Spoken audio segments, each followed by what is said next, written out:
Do you pray like this or like this? They were fifth graders. They were huge, terrifying. I didn't even know they knew me, let alone what my like weird religious situation was. And as for the question, I'd never been made to choose. I was 8. With my Kuwaiti dad, we practiced Islam. I prayed, I fasted Ramadan, and I took religion class with all the other Kuwaiti kids. But we also got presents at Christmas and candy at Easter from my white American mom. All of a sudden, I had to choose. I don't know. I was skeptical about this. It didn't seem legit, right? So I told them, I don't know. I guess I'm kind of both.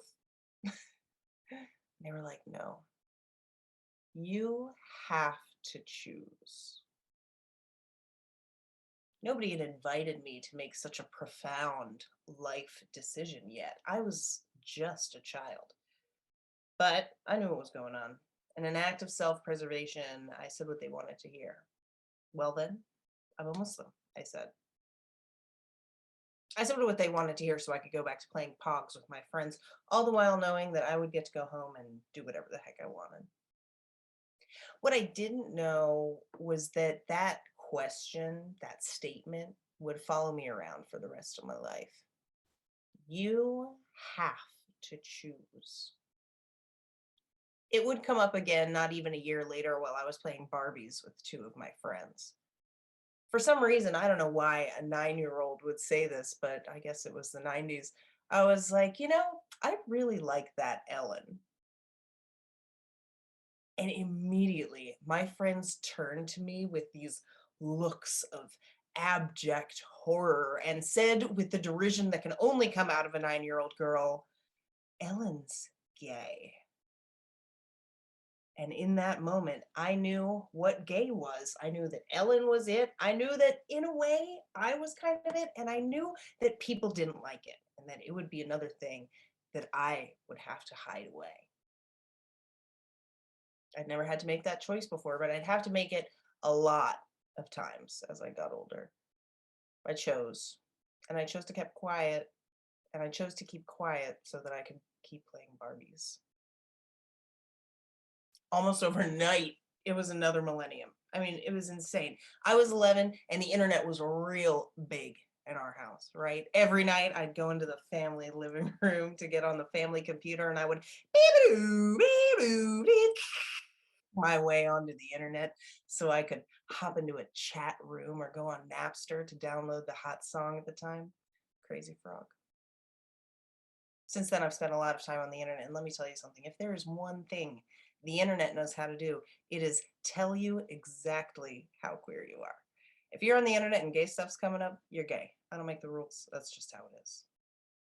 My very first year on the internet, I found an article about neopronouns, and it was like a light went off in my head. I was like, of course.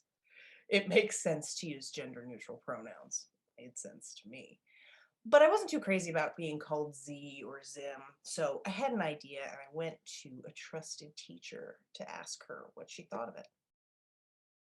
So I went to my teacher and I said, why don't we use they or them as like a gender neutral pronoun so we can just talk about everybody? And I'll never forget the way that teacher looked at me. It was like she was sizing me up in a way. And now looking back on it, I kind of wonder if she knew something that I didn't know yet.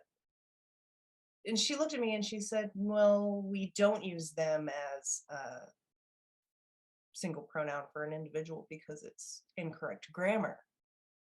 And I knew this was horseshit. And I was like, well, we do use it. Like if someone cuts you off in traffic and you want to call them a jerk. And she was like, well, we just don't use it that way. It's not grammatically correct. You have to choose. So I chose. I left parts of myself at home depending on who I was with, never feeling Arab enough for Arabs, not American enough for Americans, not queer enough for queer people, not straight enough for straight people. And in my 20s, I didn't know I would wear it. By my 20s, I didn't know where I fit in. And I was exhausted from all the choosing I had to do. All the splitting up of myself I felt I needed to do to succeed in a world that was built for people who were not like me. I started doing stand up as a way to express what I was feeling, to exorcise this in betweenness that had haunted me since the day I was born. And stand up brought me lots of cool places. I've traveled the country, I've met some incredible people, but I never knew that one gig could change my whole life. I was invited to do a set at a local music festival called YallaPunk. It was brand new, and I loved the idea of getting to do comedy for a Southwest Asian, North African audience. But when I walked through the doors, I couldn't have guessed what I would see. And it was a crowd of people just like me. People who were all kinds of in between, all together in a room where none of us had to choose. And we didn't have to explain ourselves. There was no one there to tell us that we couldn't be artists and that we weren't good enough. There was no one there to tell us to feel ashamed for what we looked like or who we loved or how we felt about our own bodies. And we all got to be fully ourselves together. And for the first time, I realized that I could create the spaces that fit me instead of always trying to fit in. This time, I chose, and I chose to create my own community. Thank you.